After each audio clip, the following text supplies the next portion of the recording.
All right, wonderful people, welcome on yet another interesting episode of Random is back again. Thank God for last week. Thank you so much for watching. And this week is another interesting one because this time around we want to go to another lane entirely. And this lane, I can say we've only visited this lane once on this podcast. This is the second time we are visiting this particular lane. Which lane is that? You will get to know when you meet my guest. My guest is a man of many parts. He's a clergy. Let me start from there. He's a clergy. He's a politician. He's a motivational speaker. He's a writer. He's an advocate for boys. You will get to meet him shortly. Who am I speaking about? Who am I talking of? I'm talking of the one and only Publicity Secretary of the People's Democratic Party in Oyo State, and he was the former youth president, I believe, of the PDP. I believe that's the title, youth president. Youth leader of the PDP in Oyo State. We call him Bro Mike, but we all know him as Michael Ogunsina. You'll get to meet my guest immediately after this time out. Don't go anywhere.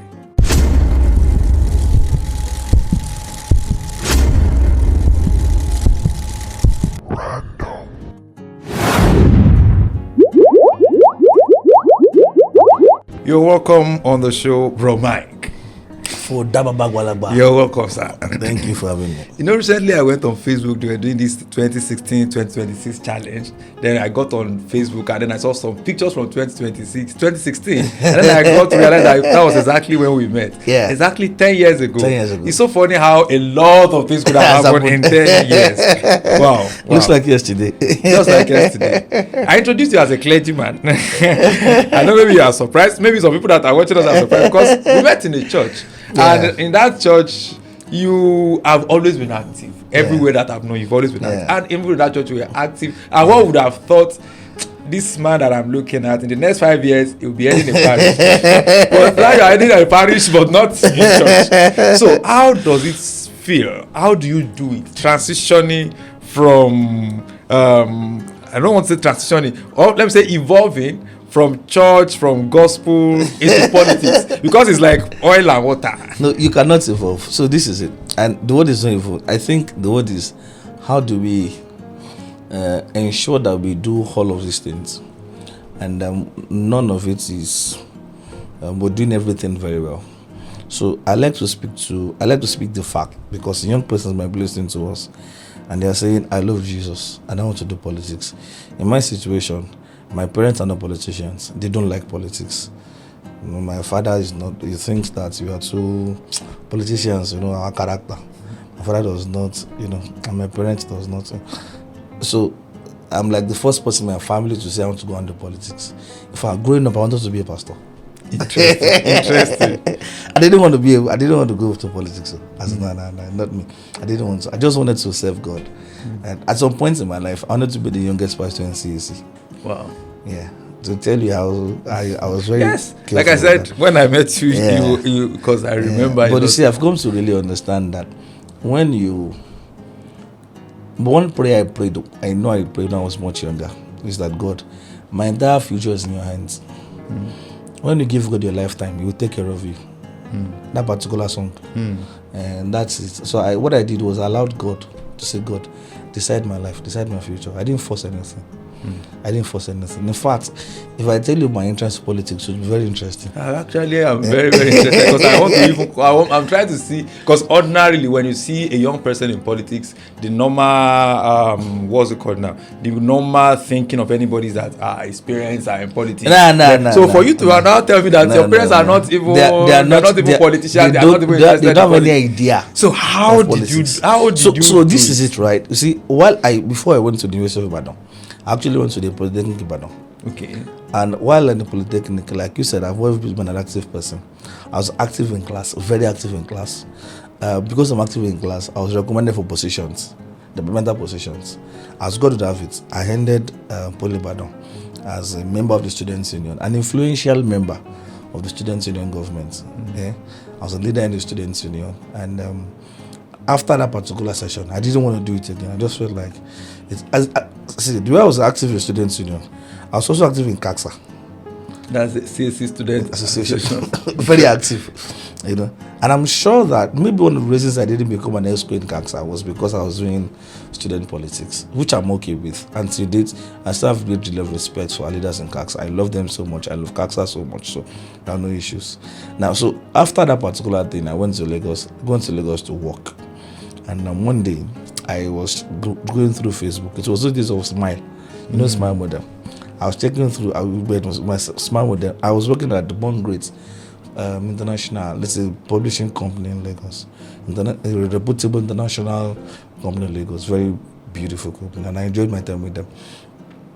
I checked Facebook one day while at work.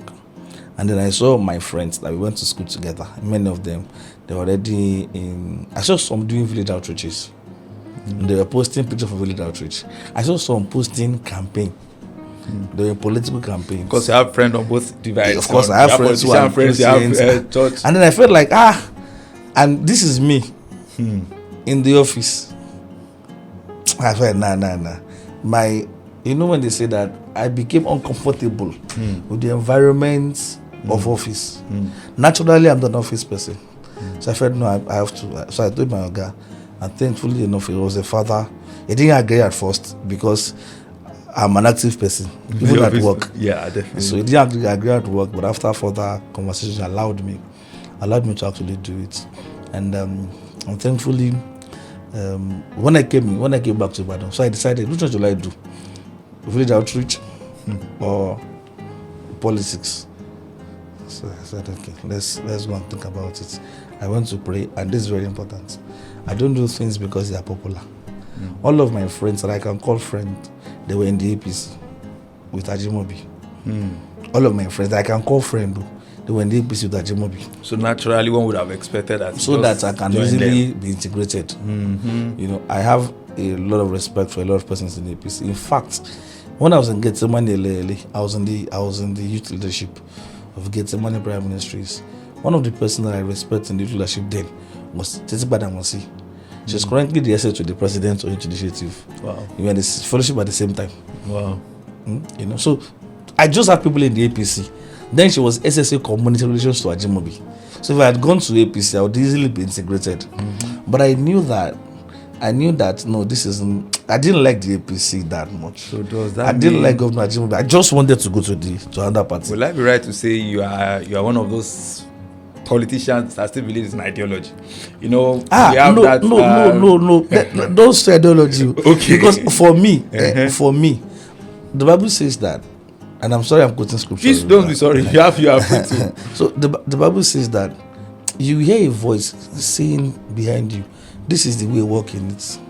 The Bible says in Romans 8:14 that as for as many that are led by the Spirit of God, they are the sons of God.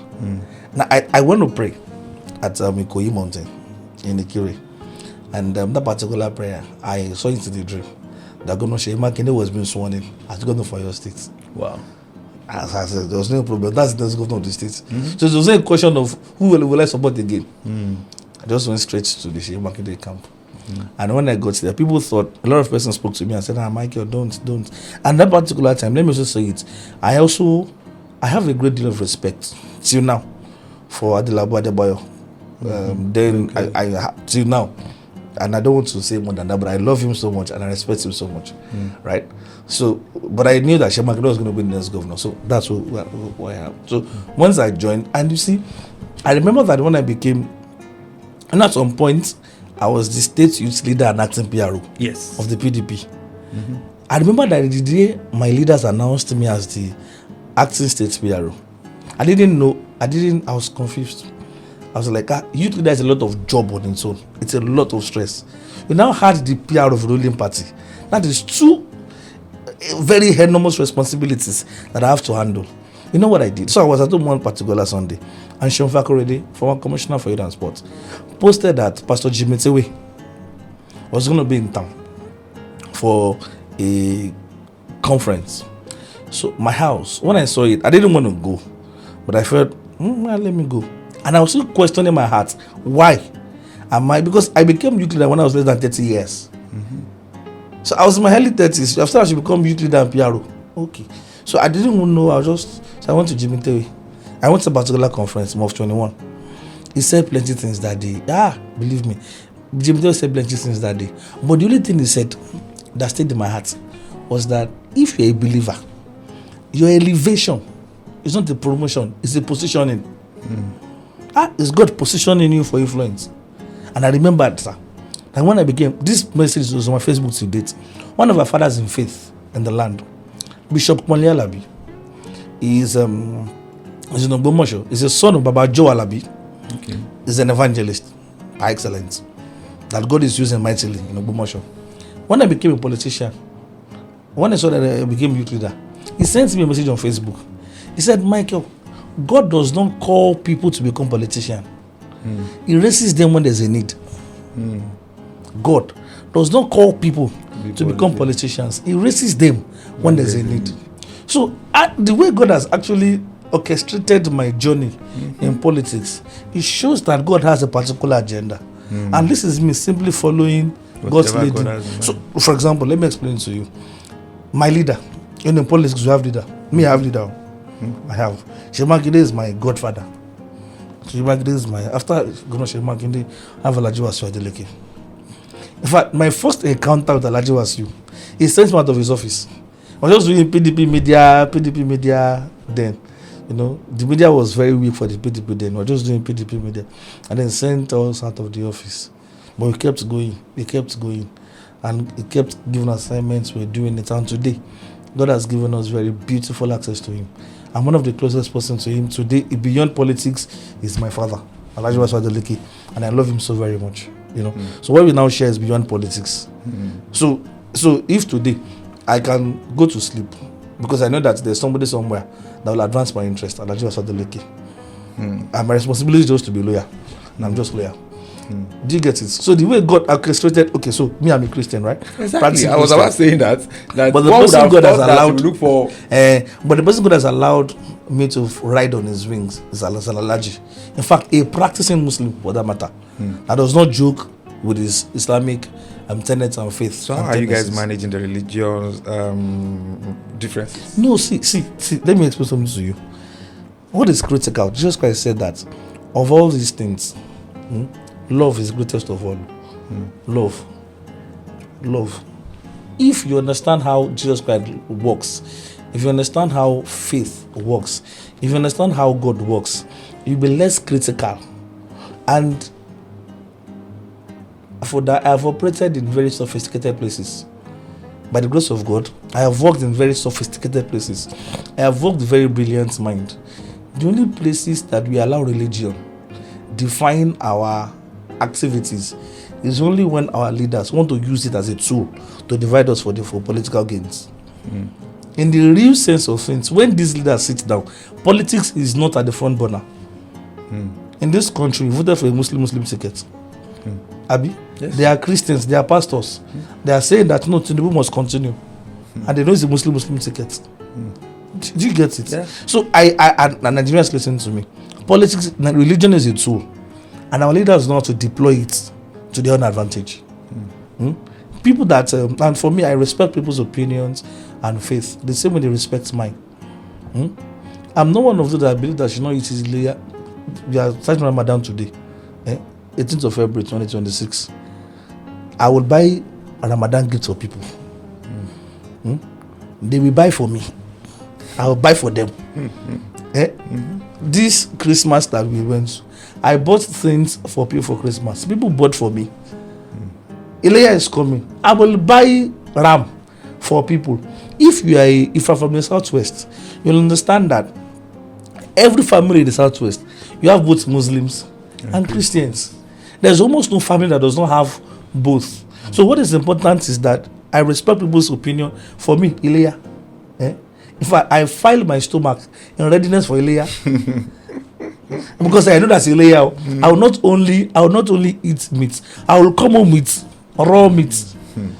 You know, because that's what Christ teaches. Love.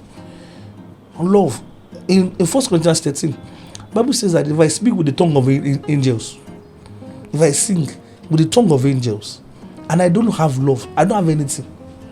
As far as God is concerned, and if you understand that, and in 1 John 4:8, the Bible says that there is no fear in love.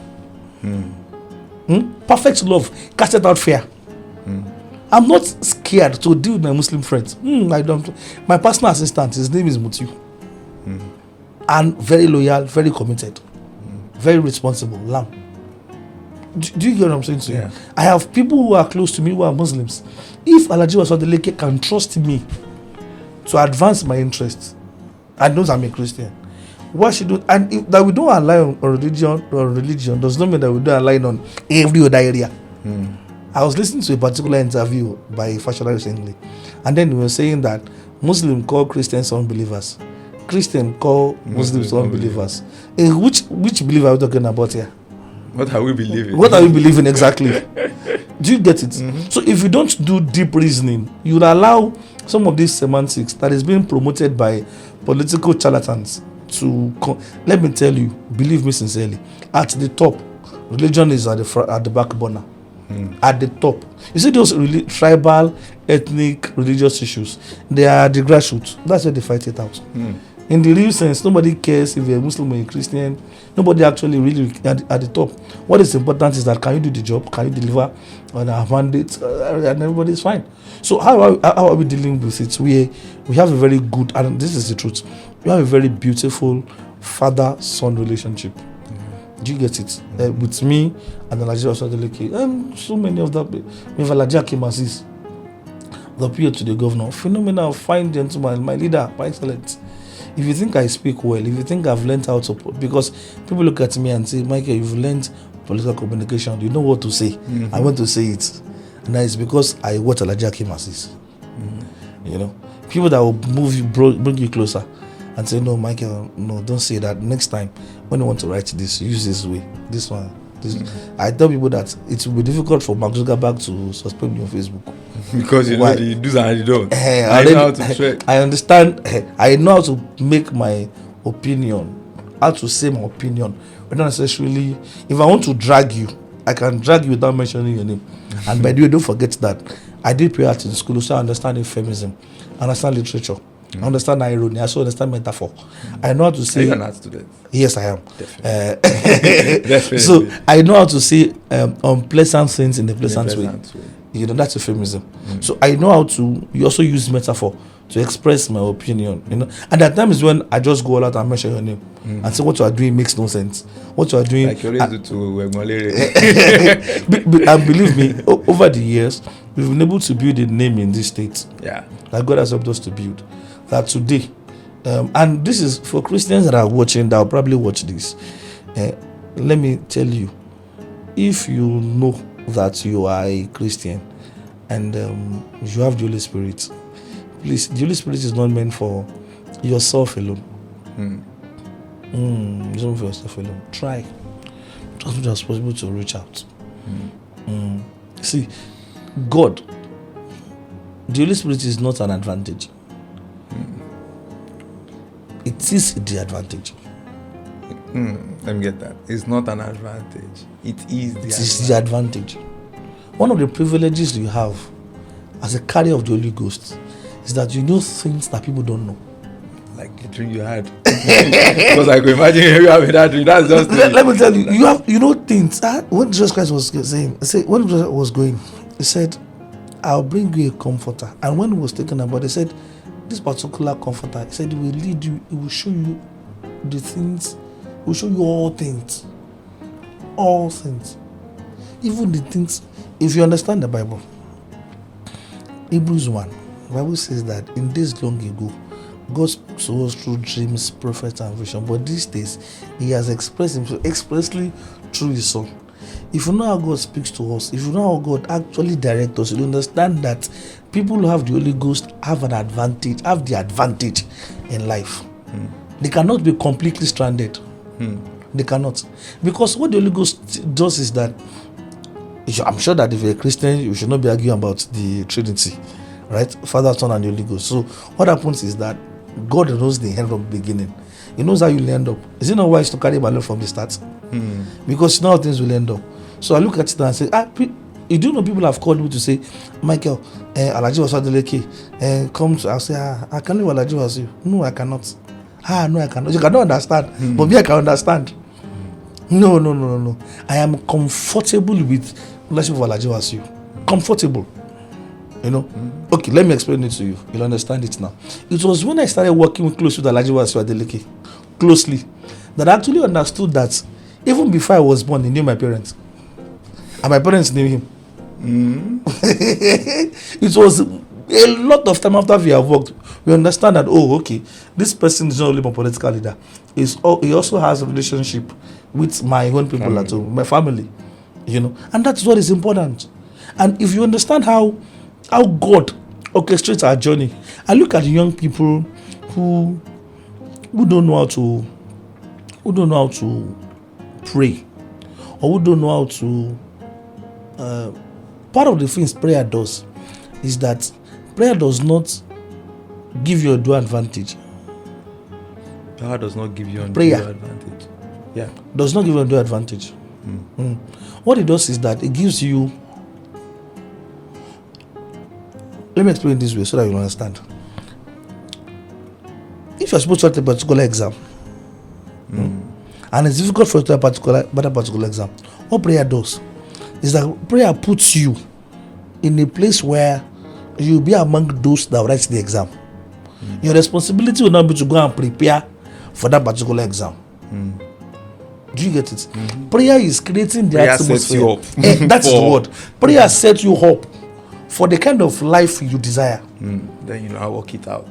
Then you don't work it out. That's why the Bible says, watch. Politicians are very busy. Do you still have time to pray? I don't want to die now. So I pray. Wow. And also, let me also say this too. Let me also give a balance to it.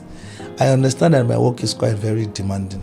Yes. And I mean very demanding. There are times when PDP is the ruling party on your course. state. So you and have a spokesperson. Exactly. It's a lot of work, right? But look at the balance. Is that I have built a very strong. I have a spiritual tribe that I belong to, Treasure House. I know they pray for me, and also pray with them. I have a very strong. And don't forget that what I also do is that I am planted in a church. This is a challenge which many of the persons wants to. When people come to me and say, Bro Mike, I'm a Christian, I want to do politics. My first question is, where do you worship? Be planted in the church. Understand discipleship. If you understand discipleship, you will not struggle with your faith in politics. You will not. Because you understand things from practical points. Okay, Jesus Christ that we follow, that's our model. Jesus Christ actually worked with sinners. Right? People that we will call difficult persons, people that we will call sinners, Jesus Christ dealt with them. Dined with tax collectors. A lot of them. You know, for some of them became disciples. I think Nigerians will understand tax collectors better. You know how tax collector was an enemy of the people. Honestly, it's some of one of the things that I've come to really understand. If you're so when people say I'm a Christian, out to the politics, I ask them that, do you have a church? See, in my church, I am known in my church, and deliberately, at some point in my church, I was in drama department. Like I said, I've never known you in a place where you're not active. No, and it's deliberate. So when you see me very active in church, it's because are you also aware that people have tried to give me different names, but I've stick to that, bro, Mike. It reminds you that I have an identity somewhere. There's some people waiting for me somewhere. I'm still a bro somewhere. I've kept a particular identity, and let me explain this way. The fundamental problem in life, in fact, the fundamental law in life that I teach every young person who comes to me is the fact that there's a law of identity that you must understand. If you must identify yourself, identify who you are with. Once identity is settled, every other matter can be easily settled. I go to places that everybody there, they will take a drink. They will not find me drink. They will put water on my own table because they know it's what I will take. Do you get it? I've gone to places where people do things that politicians do, but they will still find a way to actually excuse me and say, no, I feel it. I still do late night though. Funny enough, I do late night actually. I don't think there's a way you will be an active politician and that's your level. This your level, I'll not do late night. I do late nights, but even my late night, right? Even my late night. Okay, let me explain to you. Every of the persons that I'm currently in alignment with in politics, they know my wife. Every other person. And I didn't agree with that particular system. So I understand that this person, let me call my wife. Even those in my office, they have my wife's phone number. Let me call me then. Let me call me then. And so sometimes I deliberately say those things because it also gives me a level of no, home. You know, and for me it's very important. Let me also say this. So, and if you want to do politics and have your parents and their life, please always go to them regularly. Take counsel. Don't become too boastful. How did you manage them when you wanted to go into politics full time, knowing that they are not politicians and they're not necessarily interested? So you know, what I was looking for very interesting is that I'm an expressive person, and if you think I'm brilliant, you've not met my father. People that tell me that I write well. Yes, you do. I write well. I said you speak well, you write well. You've not met my father. My dad is a very brilliant man. Very brilliant man.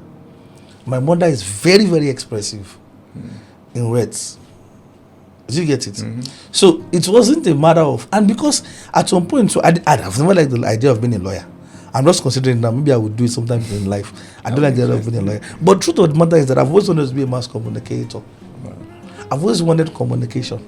I've always wanted to speak to the people. And also, I've always thrived. If I saw a post on Facebook a few days ago, and then the guy was saying that if today they ask you to go and write WAEC tomorrow, what subjects will you pass without reading? So give me government.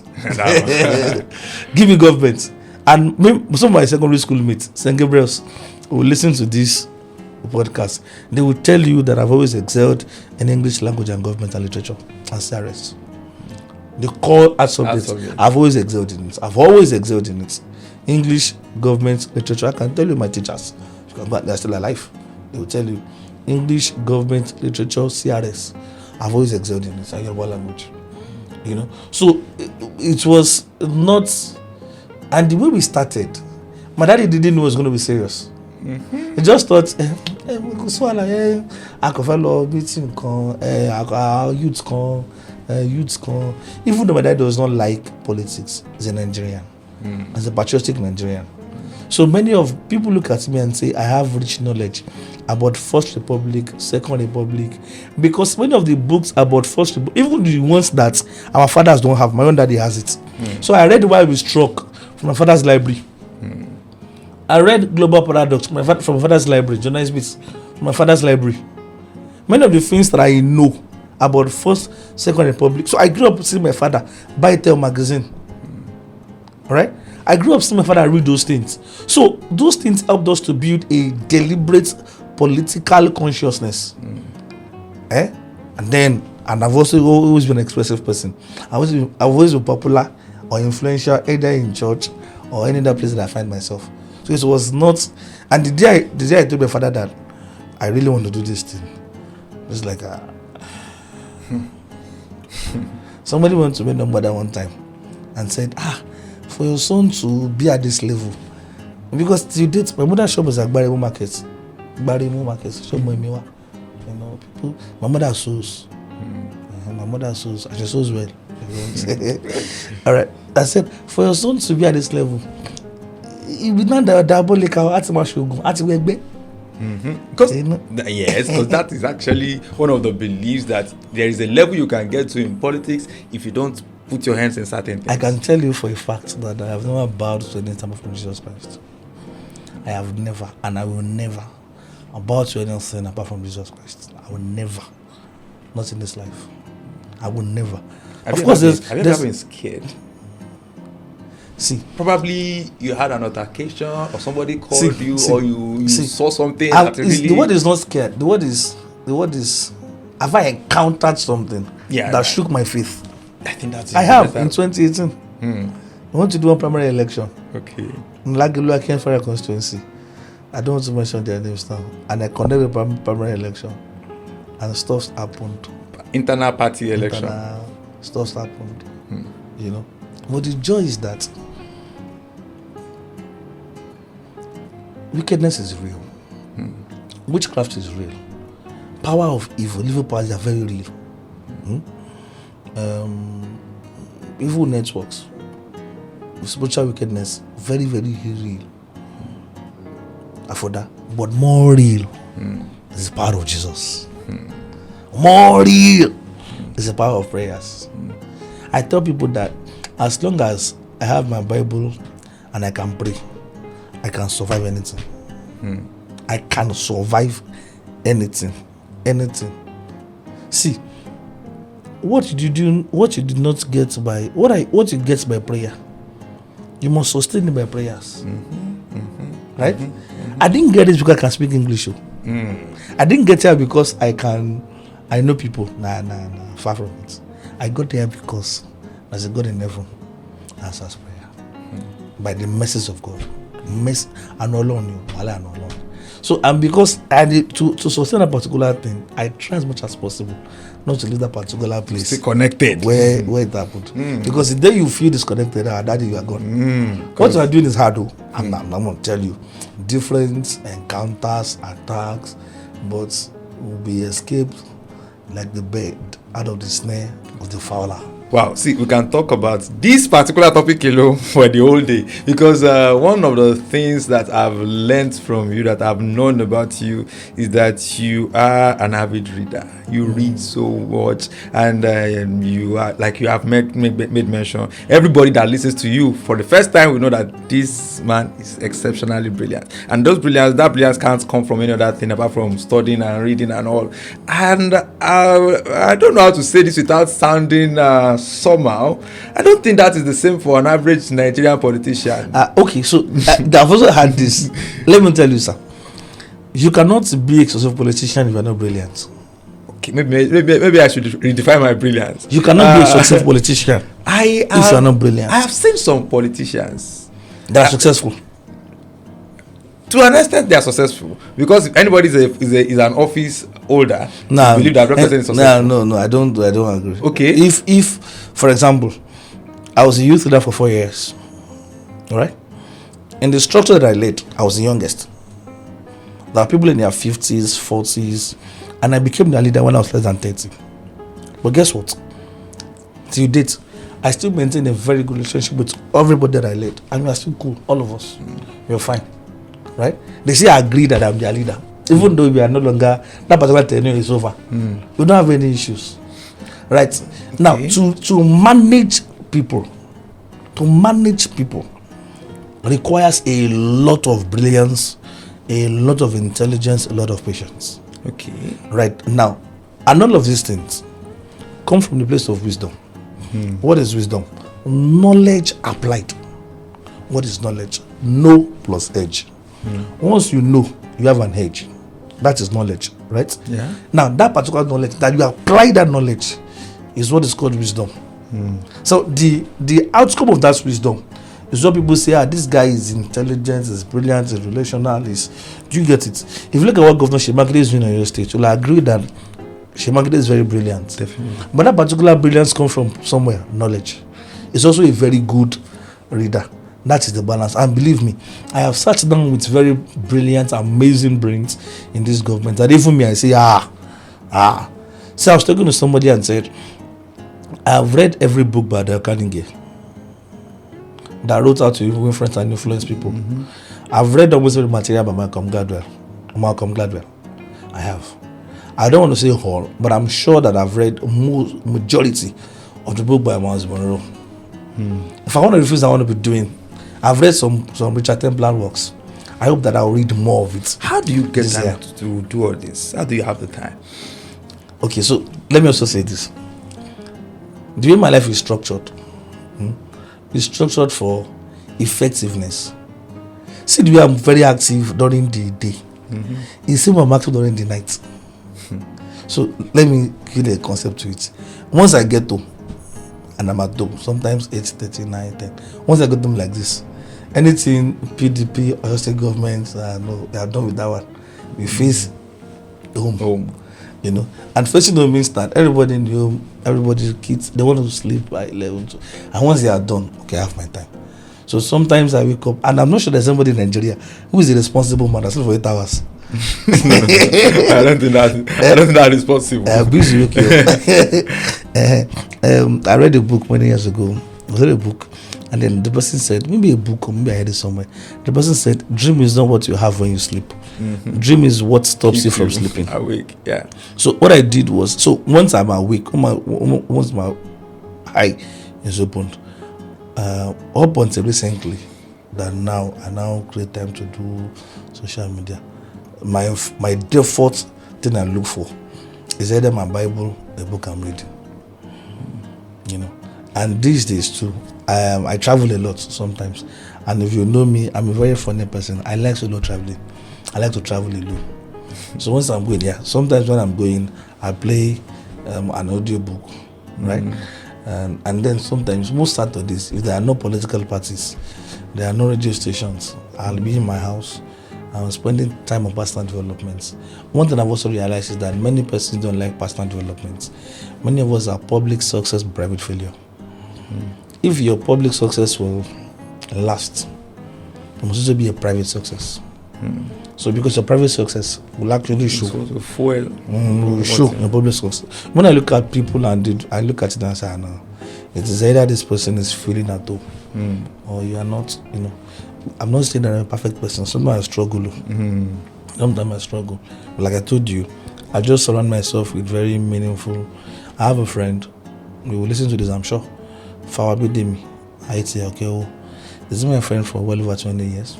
More than 20 years now. He's my best friend. Okay. He's a sound Christian. He's the leader in Stone Church. Right? Sound Christian. He's not, I'm not sure he has voters card. He's a politician. He doesn't like politics. He doesn't like the idea of politics, and that's my best friend. Yeah, he's a friend. You know, I have a friend called Adeli Bigbe. I'm telling you, people who are very close to me. Called Adeli Bigbe. He's a pastor in the CAC, and he's a missionary to children and teenagers. You get it. And if you realize, I do secondary school outreaches. Yes, I get there. I do other things apart from politics. See, what is important for me is not politics. If today I'm no longer in this office, I'm still going to be influential. Yeah. I'm still going to do the things because I have a life outside all of this. And life has always been impact. I'm impact driven. Let's see what we can do with the boys. Let's see what we can do with. Let's see what we can. I'm always thinking about that. I'm always thinking about what we can do. And these days, if I was talking to Idris Animashaun yesterday, was it yesterday? I think yesterday. The day before yesterday. On Monday, I was talking to Idris Animashaun. I'm sure you know him. And I told him that if we are going to be very deliberate about when we tell our young people, our young persons, to avoid contact with contamination. Avoid contact with contamination. Yeah. Okay. Leave this very funny and negative influencing TikTok and IG content. The only way to combat that particular contamination is to ensure that we flood that same platform with proper content. So there's a competition for good, you know. So we must ensure that, because you cannot tell people not to go online. You cannot tell young people not to go online. You are joking. That's not feasible. They will find a way to go online. So the best you can do is ensure that introduce them to proper content, what they can also do. So my major point is that I have an active life, and I feel that what drives me is not politics. And this is why I don't have plenty of money. That's the truth. Because what drives me is not just I want to be in position. No, it is impact. This is why I'm maybe one of the most peaceful youth leaders you will ever meet. I'm not that I was. I am still surprised, because for some politicians who are very influential, even in the local government level, they don't work alone. This should be the second or third time you are coming to our office, and you have never visited here with even your PA. Yes. Because like I know that an average politician, when they are going, especially for someone in your position, at least like 4 or 5, 6 boys always go with them. They are always. And if you know me that much, I'm as funny as when we had the Badon North by-election, right? I wanted to do campaign for Don. I will park my car at Ijokodo. I grew up in Ijokodo. Songo, Ijokodo. I grew up around that particular axis. You know that I would park my car at Ijokodo. I would now start trekking with my people. I would go from house to house in Ijokodo, Agbaji, Bisimarafa, Gbarimu, Okoro, Kyosuno, Alemoloke, Patako, Songo with my leg. Do you get it? There are times when people will follow me, that's when I'll go alone. Why? I know that there's no skeleton in my cupboard. Number two, I'm relational. I know some places that when I get to today, you're going to be who listen to this podcast. When they are taking what they take, when they see that I'm coming, they will drop it. I say, Gaziwa go like it. And they will go there, have a conversation, and tell them, okay, I'm planning for elections, let's do together, all of those things. And even my friends in the APC that are my community, they know that we are good. No enemies anywhere. See my heart. For them, my heart. No bitterness, no anger, no unforgiveness, no. And if you want to have very fine skin like I have, yes, sir. Skin that is popping and glowing. If you want to have very fine skin like I have, I beg you, in your heart, go and remove bitterness, anger, unforgiveness, envy, jealousy. But how do you survive politics without anger, bitterness, when betrayal is one of the strategies or the major tools that politicians use? You understand the fact that we will not always. There's something Pastor Mayomani told me one time ago. I think I heard him say it. He said that if people know better, they will do better. What you do is almost a reflection of what you know. Do you get it? If you treat me in a way I don't like, I believe that that's what you know. Do you understand? People have betrayed me. Betrayal. Betrayal now, water now. So how do you manage to forgive and not be bitter? No bitter, because I just understand that in this thing we are doing, my mother will say that ento she ento do alone. Only she don't ma do mo lola. Do you get it? That you and I, the first law of nature is self. Everybody is selfish. Everybody thinks about them first before every other person. Yes, maybe we think that okay, maybe this guy, let me do this. So my first instinct, of course, I cannot allow you do me evil twice. That would be foolish on my part. But I always forgive first time offenders. But I do it in such a way that we cannot repeat. I create a structure around myself. We cannot continue to attack me. What I do basically is that I forgive first time offenders. If you come and betray me, a lot of them have brought people close to me and they misbehave. And most of them, I just say, it's fine, it's all right. No, you will not hear anywhere that Michael spoke evil about anybody. You will not hear it too. Even when they're discussing me in the social space, and if allow that the people I abuse online, that you see me abuse on Facebook, Allah the glory, but they are my friends outside politics too. Outside Facebook, beyond the banters, we talk in DM on WhatsApp.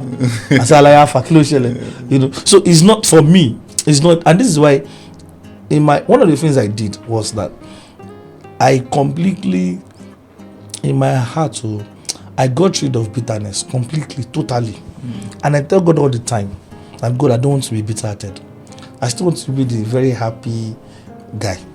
I don't want anything to change because I know that after politics, I have a life. After politics, I will still need people. And if you're talking about politics, right? You're making it seem like it's something. It's just the regular. But in this part of the world, okay, for example, they say it takes two to tango. You are not fighting. Well, if your enemy is holding gun, if your opponent is holding gun, I told you that the Holy Spirit is the advantage. Yeah, you said that. And you're sure, that's it. You cannot be careful enough. You cannot be careful enough. And you're going sure. So that's why I look at people and look at it and say, don't do this, don't do this, don't do this. I have seen people go into people's office to shoot them. Yeah. And let me tell you about this political thing. There is no field in this country, in this world, that is not evil. They kill themselves in the broadcast industry. Definitely. They kill themselves in the political industry. Pastors kill themselves. Imam kill themselves. Guess what? Police officers kill themselves for promotion. Do you get it? So I look at it as there is no endeavor of human being. The Bible says that the heart of man is desperately wicked. Who can know it?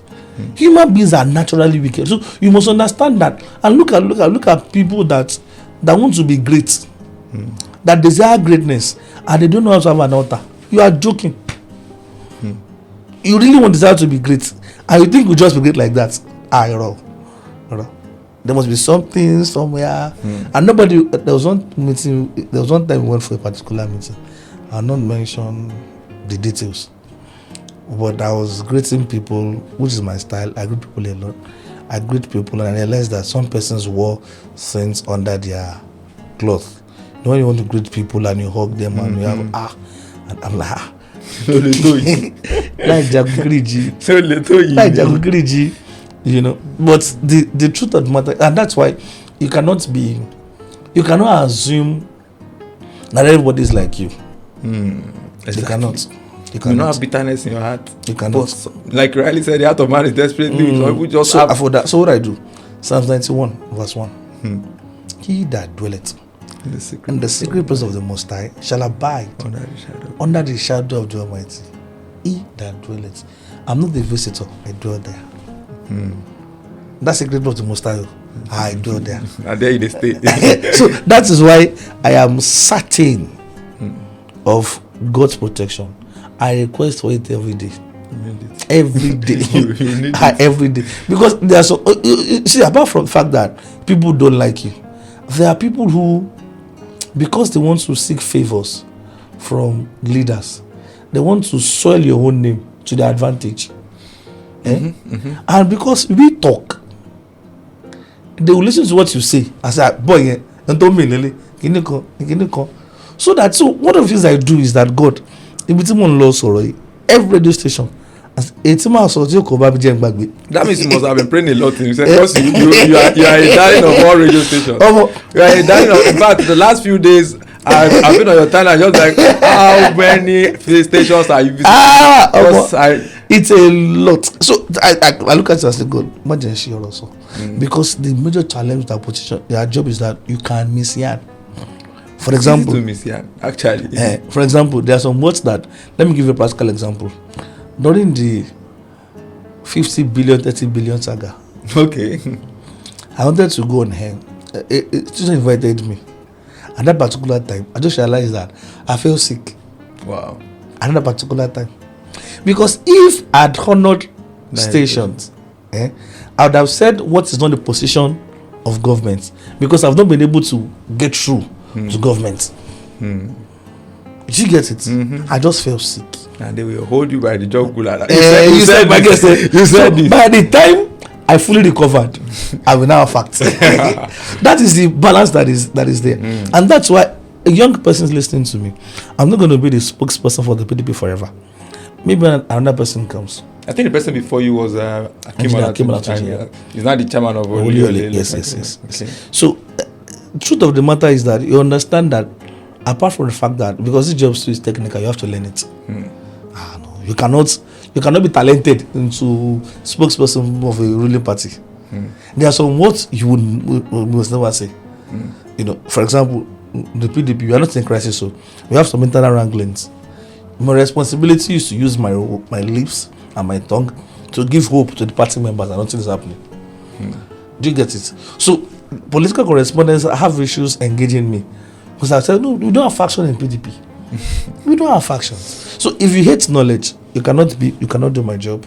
If you hate prayers, if you are lazy with prayers, you cannot do my job. You know, I'm talking about prayers all the time. Yeah. Because that is I don't know any other way. There are people that they do other things apart from prayers. Because you are from CSC. No. CSC and prayer, they are 5 and 6. No. Let me tell you, Alhaji Wasu, I'm not sure him again. Alhaji Wasu, my leader. I think he's a Muslim.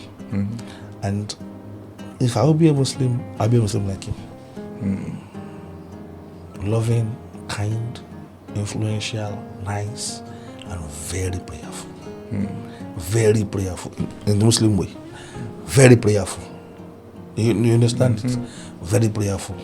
I have people like that. Ajaki Masis, Muslim, very prayerful. Because you understand the reality of what you're doing.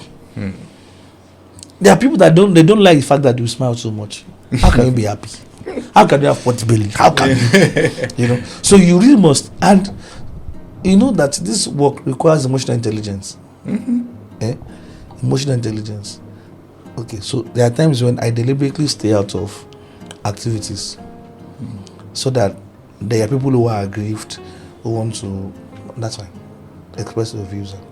And if you also know me too, I have developed a thick skin to abuses. I have. Even among the party members.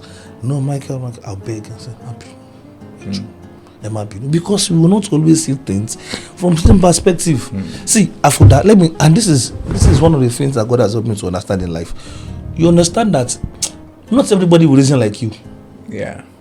Not everybody can even reason like you. Some people don't have the capacity they to don't reason have it. like you. I was born in St. Hospital, Sabo. My mother grew up in Okotedo. My father grew up in Abebi. Do you understand? I was born, so my life has always been Sabo, Okotedo, Odiolo, Mokola, Songo, Ijokodo, Polibadan, UI, Sabo. You understand it? So I understand what it means to live in the interior part of Ibadan. I know what it means to be the urban part of Ibadan. I know both. I went to a public primary school. I went to a private primary school.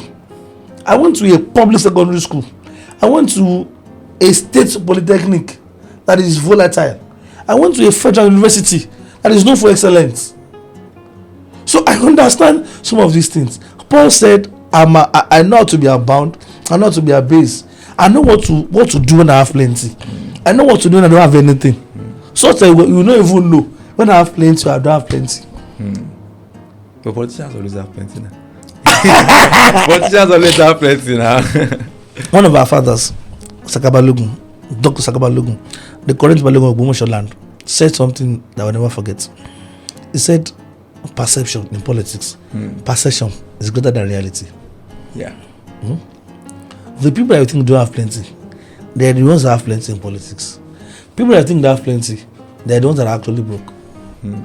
That is the actual truth. That is the truth. So I'm telling you the truth here. Perception is always greater than reality. And let me tell you, many persons that come into politics with their money, they come with money from private enterprise into politics. Yeah. Abi? Like our governor. So I don't know how people think that politics must be a means to an end for you. If you think that politics will make you rich and successful, you are wicked. It means that you will milking the people's resources. Do you get it? I think so. I have friends who they don't have voters card. In this country, they make times 10 of what I make in a month. And they're my friends. And they are not in politics. They are not. I have friends that will say, what's there? No, I don't want it. Do you get it? And I'm sure you know people like that. Okay. Then for politics. So if people make enough money from private enterprises that is not public, and they bring that money into politics too, it means that there is money outside than inside the politics. Or maybe we should say politicians, we should distinguish politicians from office holders. No. Okay, so let's look at how this idea of politicians have money. Let me tell you how they make money. I look at it and say, okay, you want to do a particular project. That particular project will give this guy this amount. Or you go and do that project. And then you have the proceed of the project. Do you get it? That way. But the challenge over the years, we have now seen that those projects, when they do it is always substandard. It's not the best. So people cannot effectively use it. Or when they use it, it's finished. Yeah, in 3-4 years, they have to bring another one. That's the fundamental problem. So we say, okay, let's do something quality. We'll give it to other persons and say that, okay, when you are done, part of your process, take care of political leaders. Do you understand it? What you people call PR. We call it jebofing. You get it? Yes. See, let me tell you, there is nothing happening in politics that only happens in politics. There is nothing happening in politics that only happens in politics. It happens everywhere. Everywhere. Pastors lie. Imams lie. Politicians lie too. Right? That is for me, I look at it and say, and if you understand that purpose is living your life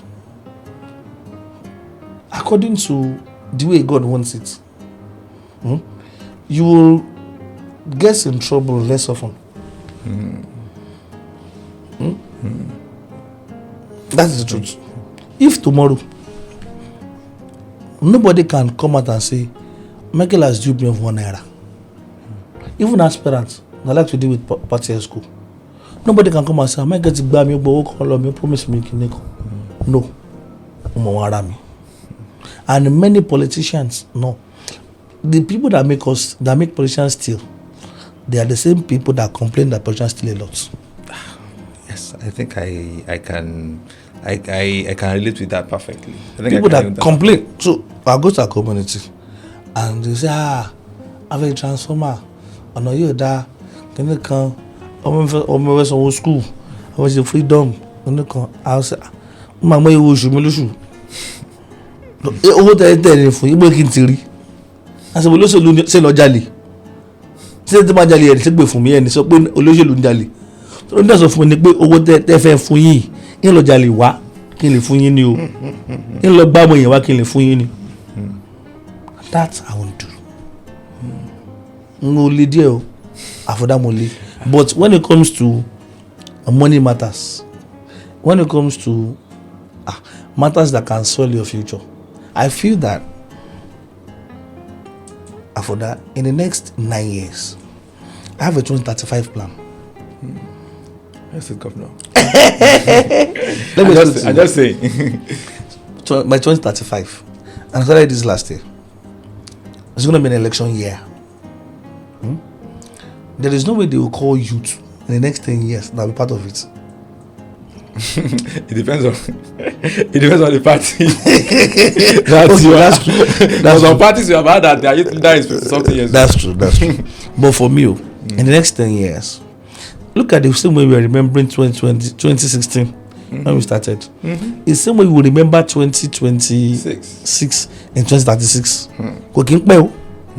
Sincerely, 2006, I know where I was, and it's 20 years already.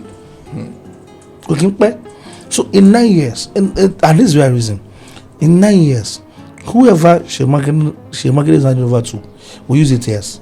You got the permit. We're running off his 8 years by 2035. Abi, many of us who are influencers in the States now, they have some sort of influence in the States now. By then, this Adama Shao will be 50 something. You know, even you, all of us will become old. Do you get it? Politics would have changed. Energy would have reduced. All of us. Responsibility will regulate us. Because now politics will change. You have kids in university. You are planning for your child's wedding. You want to consolidate on what you built with your youthful life. Right? And this is why I really get into controversies. Because I understand that many of these persons in 10 years we will have to sit down together. All these things will no longer matter. No, they will not. APC, PDP. What is the proof that there will be APC in 2036? What is the proof that there will be PDP then in 2035? It's one actual people don't like to listen to. So if you don't think beyond your current level, you are foolish. I was talking to some of my friends who are in the university, and I was saying that if the day you finish your degree, it's the day you want to start to think what you do with your degree, it shows that degree is a waste. It's a waste of time. And I think that describes most graduates. Waste of time. How can you wait until 4 years to determine what you will do? See, I've always said this, that it will be extremely difficult for me, and I said it with such a sense of humility and responsibility, to be completely stranded in life. For me, there's always a next. And if you are listening to me, believe me, I love Bible.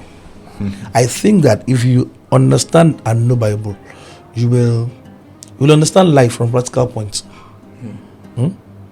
There's a story in the Bible, very popular story, David and Goliath. David carried sling, to kill Goliath, to fall Goliath. When Goliath fell down, he did not keep firing the slingshot. He actually went to Goliath, took the sword of Goliath, and actually killed Goliath, beheaded him with the sword. It didn't continue. You understand that for every victory there's a next. People who are smart, because for God there's a next. There's next thing to be done. You don't sit down on your current. That's where reason. I'm like, okay, so for me, what's the next thing? What is the next thing? So I've become PRO. I'll be foolish to think about the next thing when I'm done my office in 2029. Before that, I must have determined what is the next thing for me. What is the next thing? Am I doing this? And that is the way to reason. And I think that many persons that have issue with politicians, that is where the issue is. We don't agree that there's a next.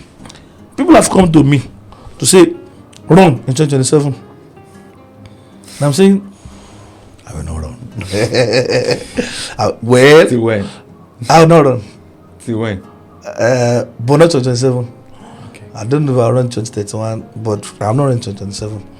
You know, what is important for me in 2027 is to ensure that we do everything possible to see to it that Oyo State continues with this continued tragedy of Governor Seyi Makinde. So you think Governor Seyi Makinde have done well for the state, based on your own estimation? Yes. How, what let's say on a ratio of 1 to 10, what would you score? 8.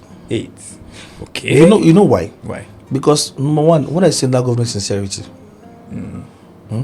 if he makes mistakes, they are honest mistakes. Does he make mistakes?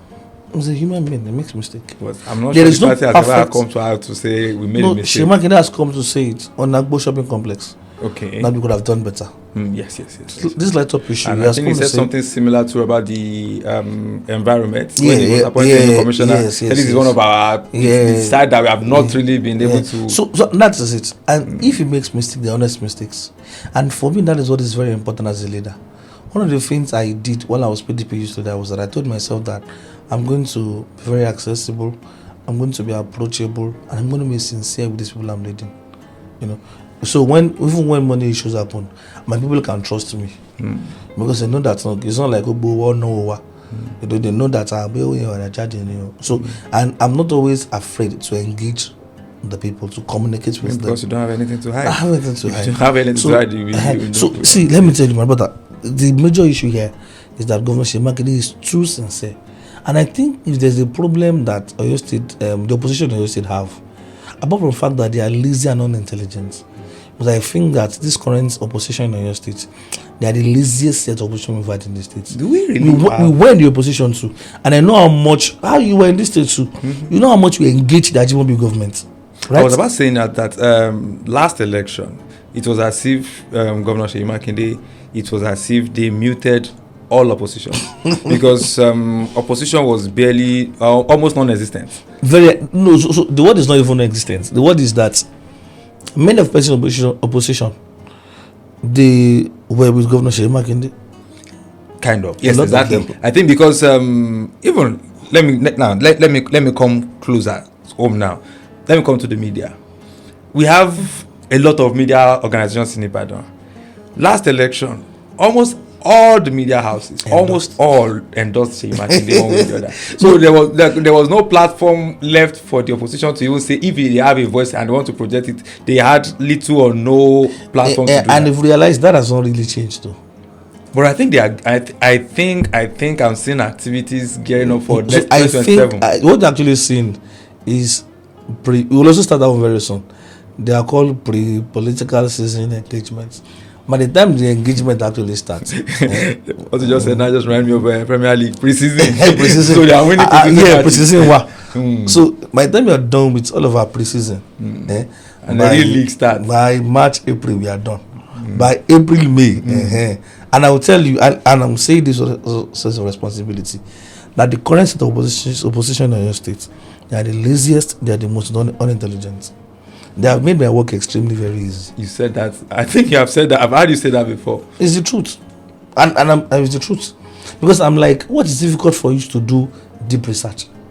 Why can't you do critical thinking? You understand? Don't just say what's in abstract. Come, quote figures, and let us sit down and talk about issues.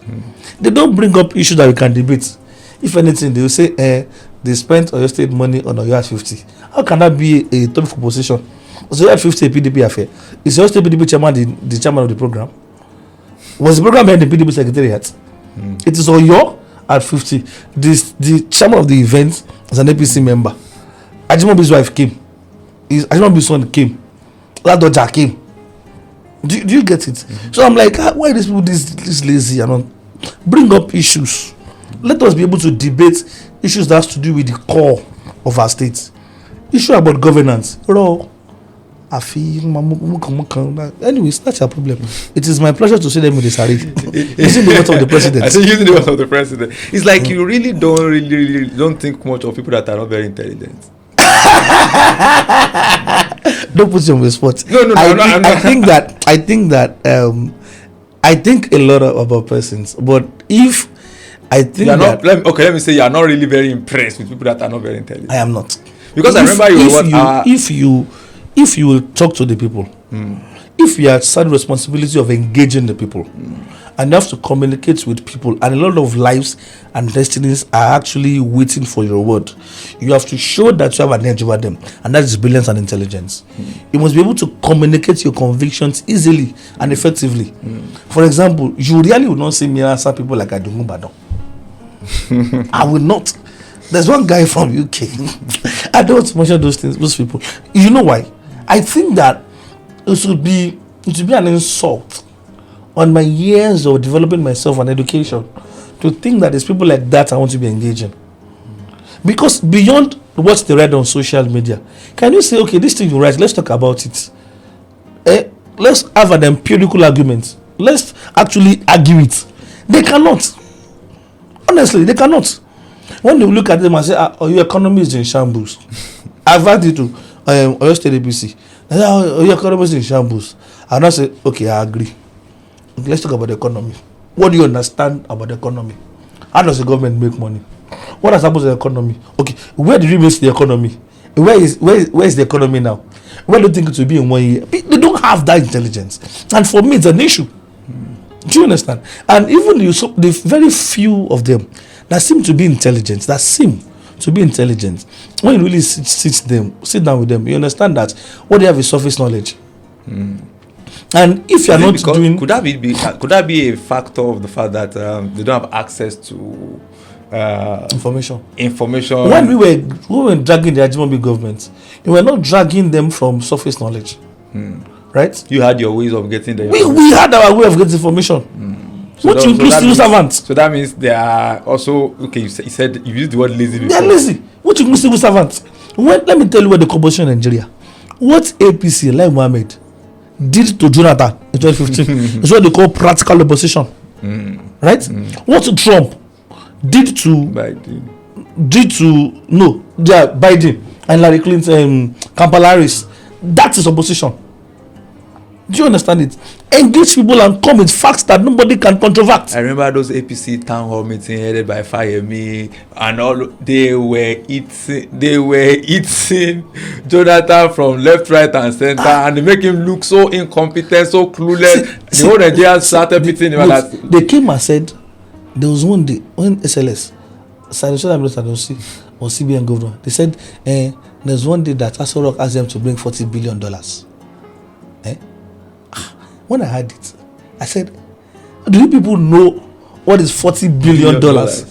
Are you saying that in this country we have a reserve of $40 billion liquid cash? Do you know what is $40 billion? And we move it in one billion van. $40 billion. But you know what? They had to force the PDP to not say, no, the money of $40 billion is this amount. Do you get it? You'll have to say, no, it's not like that. It's actually the truth. That is what to the opposition.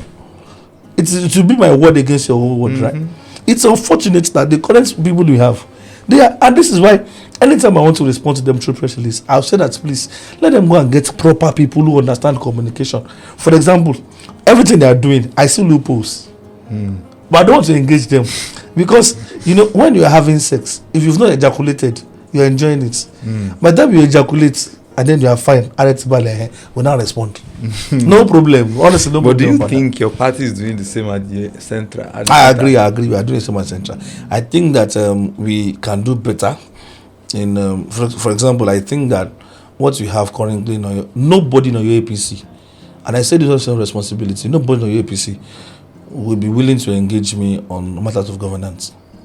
Do you know why? Why? Because for everything you say Seyi Makinde has done wrong, Tinubu has done worse. Right? And for example, I asked the question, and you are a very brilliant person, and I've known you for years. After that, in this our state, in the entire south, Oyo State gave Tinubu the highest vote. In the entire south, Tinubu lost Lagos, lost Osun, his home and away. Right? If you know, okay. you know. now I know. If you know, you know. But you see, in Oyo State, over 400,000 votes, we give him to him in Oyo State. The highest vote he had was from here. Please mention one thing that Shiwaju has done for us in Oyo State.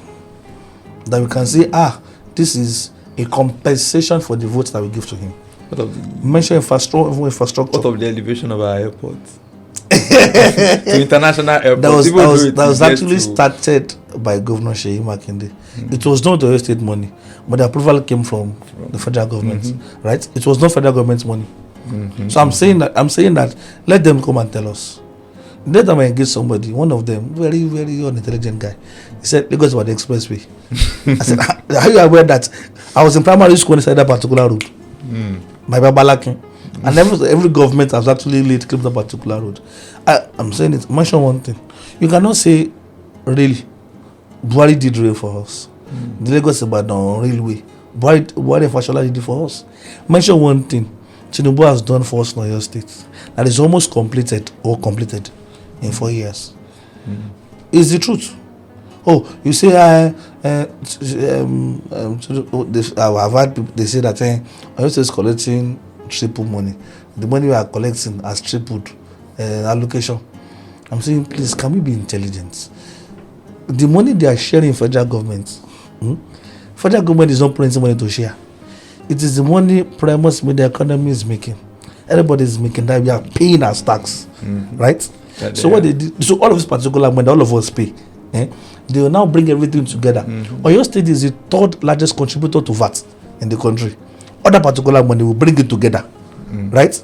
Once you are now done, and we see some states in other regions contributing almost nothing, almost the same. So we now contribute all of this particular money. Once they are now done, they will take federal government. They only ask federal government. They will now take the higher share.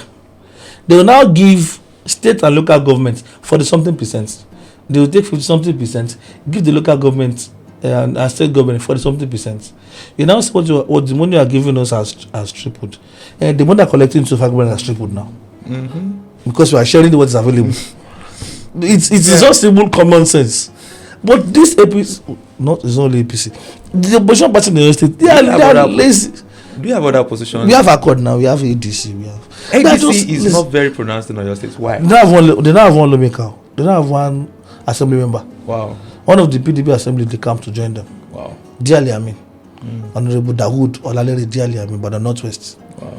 They joined a few days ago. So I'm saying, come, Accord the party. Okay, engage us.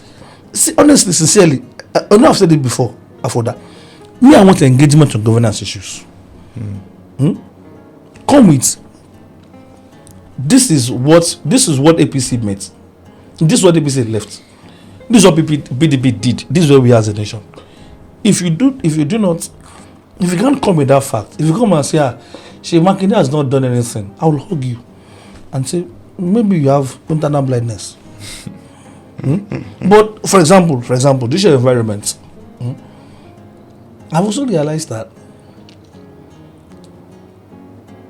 this APC, I paid for a master class by the Kabasa. Okay. And if you listen to this, I read snippet of it on your status. Very intelligent man. He said, we don't condemn what is wrong. We condemn what we don't like. APC people in Oyo State, they don't condemn what is wrong. They condemn people they don't like. Do you understand? There are a lot of matters you can raise as opposition voice, and I won't tell them. They are too lazy to see it. But then they have declared that 2027 is going to be war because you have money at the state, they have money at the center. Although they said it's AI, but it's not AI. We know it's not AI. It has been fact checked. They said it's not AI, but then they have denied it. So let's allow. Look at it. Will there be war? And I answer this particular question by also answering the wiki. So you really think your party has all it takes to soak in the pressure of 2027?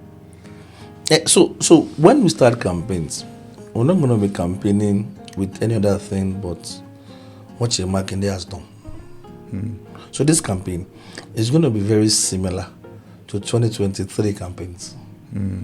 You get, when you went everywhere in the state, Seyi Makinde will talk them and say that in 2019 when we came, we promised you this. We have done this. If you vote for us again, we will do this. But we don't even know your party's candidate yet. And to 3.0, Seyi Makinde obviously cannot go for the third term. Yeah, so we have a candidate, and I won't tell you yet too. Yeah.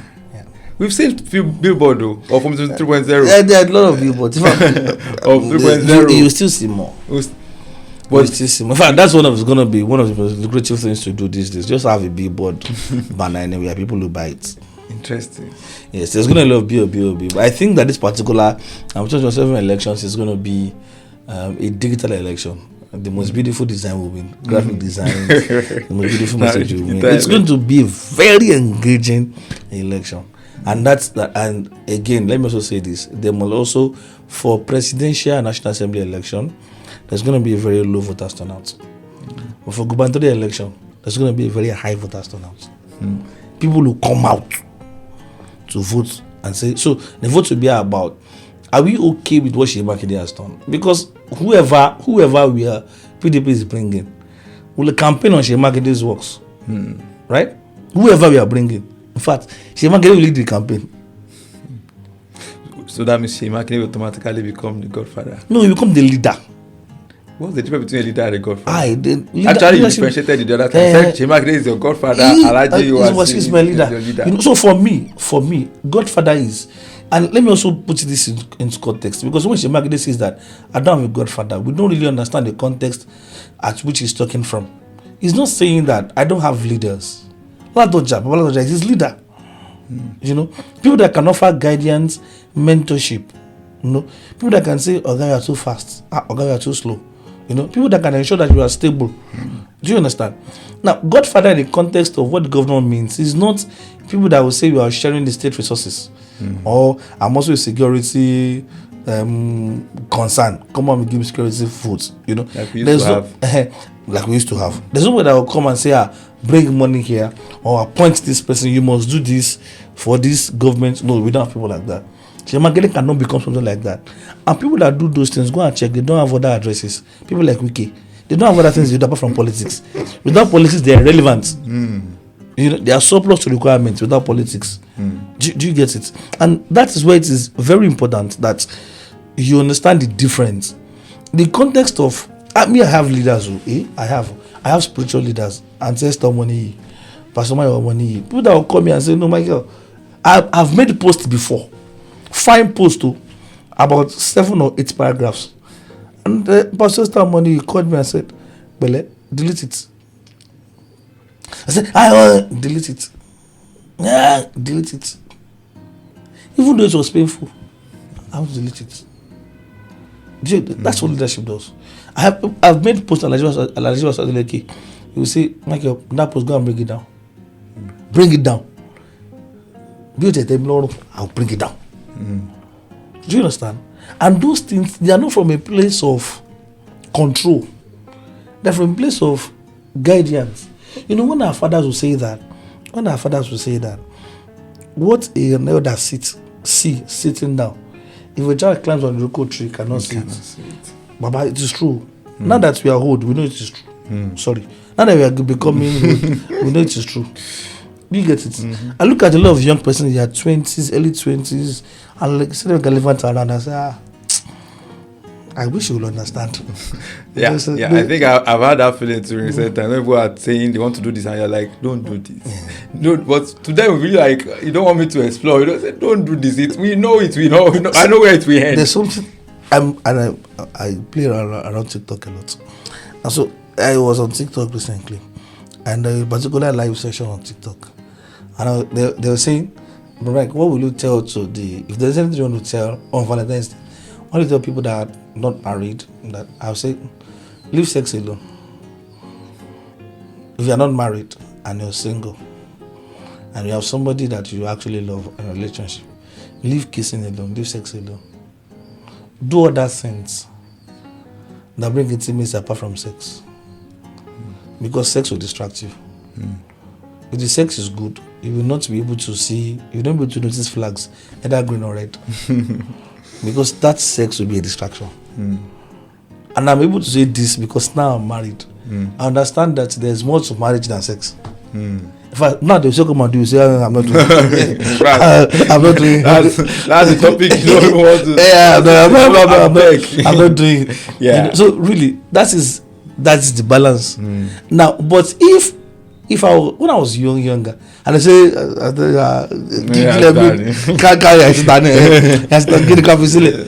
now we can also say from practical experience, because now we've been there.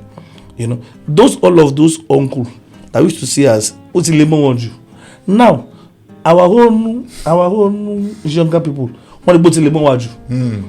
I have people around my house and they want to go out and say, no, that dress is too short. Can't change it. You know, because now you understand that there's a level of morality that's expected. So again, back to your question, PDP was soaking the pressure, and you see, I also don't think that the APC is as a party, they are strong enough to win election in Oyo State, at least for now. But there's a thought force that you people seem to be underrating or underrating. What's the thought force? Accord Party Of Alhaji Oriyomi Hamzat. Are you guys not scared? Didn't you see the crowd at Liberty? I'm not scared. As a matter of fact, you can try this. This Saturday, let's tell me that I should bring 2,000 crowd, 2,000 people to a place. Just provide logistics, I'll do it. You're saying crowd gathering is different from vote gathering. If you are in this state, when Seyi Makinde declared his ambition, remember, if you're in this state, you think there's another person in Ibadan. Like everybody in Ibadan came for that particular declaration. The election, guy was fifth. Fifth. When we were doing the thing for Larry in 2015, and we're doing all along everywhere. Obviously, I remember that. There's all along. Fourth. Do you understand it? If you're in this stage in 2015, when the real Accord Party, not this pseudo one, the real Accord Party, they had a former governor, they had a former senator, they had 7 House of Rep member. When they had the real Accord Party in this state, with everything they did, they didn't win the Guba election. Do you understand? And I've said it everywhere. While I am not one to, because I believe in prayers, and I know prayer works. While I'm not one to talk less of everybody's ascension to greatness, or how God decides to work with anybody, I understand how I'm not God, and I don't want to play God. In my God, my will, Alhaji Oriyomi is our next governor. Even though I'm praying that will not be the case, because I want PDP to win the election, so that we are sure that what Seyi Makinde is doing will continue, right? But I also understand that based on what is available now, I don't think Accord Party will do much in the elections. Yeah, number one, I understand structure. I understand that fact that the party is just starting. Other Guba candidates will emerge in that party. You will have to go and slug the ticket out. They will get the ticket and they'll go and do a lot of things, you know. And if after he's done with the ticket struggle, and now to come and face Oyo State people, over 7,000 polling units across the states, 33 local governments, 14 federal constituencies, and then now start conversation again. What will happen? What will not happen? So I really understand that And sincerely believe me, I wish Alhaji Oriyomi Hamzat the best. I don't want him to become governor because I want PDP to win. You know, and it's not in PDP. I don't want him to become our governor. Is there a possibility of him coming to PDP? He can come, but he's not coming to get our ticket. Your ticket has been reserved for. It has a owner already. I'm not saying that too. But if it comes to our party, he worked with us in 2024 local government elections. He worked with the PDP, so it's not. There's it's a not possibility that he might still work with PDP in the future. If he chooses to, why not? We are a very loving political party. We come to accept him. I know you're not in APC, but from your own observation, who do you think their eventual candidate might be? Whoever they pick will beat him. Whoever. Because everybody seems now naturally thinking it to be Bayo Adelabu. Amen. Amen. Okay. Bayo, amen. I say amen to your prayers. They'll give you tickets. They'll give you tickets and come and tell people why you put us in darkness. Why I have to be buying fuel every day, even though I'm on band. I don't know what band I am now. Band. I think that band thing has scattered. I don't think there's a band. I don't think there's still a band. Uncle band in payment, but band in terms of light. I don't think it's still working. Because I stay in the Logun room. I stay around Gbokpa area, so maybe Uncle will listen to this and help us. You've not had light in about 5 or 6 days now in Gbokpa area. That's why I stay in Logun room. Please, sir, Ejo. The money you're using your government has taken economy is bad. Please, there's no money to buy fuel and we cannot be inside it. Please, it's a real issue. If it is Uncle Bayo, APC gives a ticket. It's going to be a very interesting campaign. Yes, I have composed songs. Yeah. When I was in church, I used to sing in the choir, and I can compose songs. I've composed songs that I was singing. What if it's there are some that they also sang. The people have sang that we have kept in the archive. Is Senator Teslim still contesting? Is it possibly coming back? I don't know, but I think he will contest. I think he will look for the ticket. I know that they are talking about my father now, Sharafadin Ali. Okay. He's also talking about your father. Yeah. Somebody in APC. It's somebody I respect so much. Okay. Somebody I love and respect so much, and what we shared. I heard something about Senator Buhari too. He wants to become governor too. I don't know how they cope with in APC. Same. In APC. Yes, now Keremli now APC. That's our true. very dear brother, Said Ladele. Yes, APC. That's true. That's the challenge that APC, that party will have. They would. By the time they are done with that party. So I'm telling you that when I said APC as a party, what they have is they have aspirants. They don't have political party. How come APC has like 5, 6, 7 mentionable aspirants, but we can't really mention aspirants for PDP? Is it that because we are structured actually? Okay. Because we are structured, and that's how it should be. A party that, if you go to Lagos, for example, you will not see aspirant billboards flood everywhere. It is in discipline. Very gross in discipline to have aspirants, and even some of the aspirants in PDP that are doing their posters everywhere, they know that it's not something that is so very good. The wise ones that miss them, they don't put party logo. Not that putting logo on that is not something that is, because what you're doing is you understand that the party has a leader. In Lagos, you will not see APC aspirants put their billboards everywhere because there's a way to do things. There's a tradition to follow. You understand? Until you are clear with a particular process, you don't jump the gun. There's a process of engagement they have to follow. So this money that you're itching to spend, wait until the party picks you and then you start doing stuff. Because you cannot. Now you don't need the people. You can be doing your people engagement, but now your focus should be on the party. So for example, we have people who have interest too. You've heard about Oyo. You've heard about a lot of them like that, a lot. But because they are keeping it under covers, because it is what is reasonable. We have a governor who is the leader of the party, and there will be engagement. And once we're done, once we decide, after that, I will call you and say we've decided and these are candidates, and then we are going to win. So for now, I can tell you that what APC has, and you see, when you say that APC also has aspirants, it is not also something that is healthy for our state and democracy, because many of these persons are all about. I've listened to them. I've not heard anybody tell them that. I listen to the aspirants, and they are what's like, no, PDP has not done well. We will send PDP away. We will do this. We will do that. I'm saying that is why they keep failing at every election. You cannot come and what you are saying is that PDP has not done well. If anything, I agree that PDP has done their bit. They've contributed, and what you want to do is you want to take it further from where Seyi Makinde will stop. It is bad politics to say that PDP has not done anything in Oyo State. Nobody can say it. And I'm saying it, even Asiwaju Bola Ahmed Tinubu will not come out so that Seyi Makinde has not done anything in Oyo State. Has not. Let me tell you, in 2023, many of my friends in the APC, my own friends, voted for Seyi Makinde. Why? They've been at home since we left school. They didn't have a job. Seyi Makinde advertised Tescom and Subeb, and they did not, unlike Ajimobi, that shared employment letters at campaign ground. Seyi Makinde's election were by merit. Baba, merit. Have you heard that before in Nigerian politics? That somebody wants to do employment, and there's no quota for party members. Everybody was by merit. Talk about 15 when more. You understand? Go about 15 now.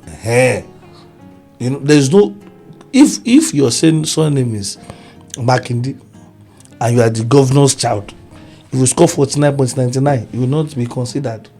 That was the standard. So a lot of them who are brilliant, who knows who are, they got the job. So how then do you vote against a man that's giving you food? No, I'm looking at it. Oyo APC got one too. Beautiful. So think about it. How will APC face Oyo State people and say that Seyi Makinde has not done well? No, what will you say he did not do? Will you say he did not build road? Will you say he did not do schools? We know that take course before Seyi Makinde came. Or you say he did not pay salary? Also what will you don't say? I'm saying let's campaign start. I was even telling someone that if you want to say anything, if you want any Seyi Makinde's, what's it called now? Anything against Seyi Makinde, don't say it in their pensioners in Oyo State. They don't want to hear. They don't want to hear. You know, because they feel that, and for me, that is the essence of governance of the people.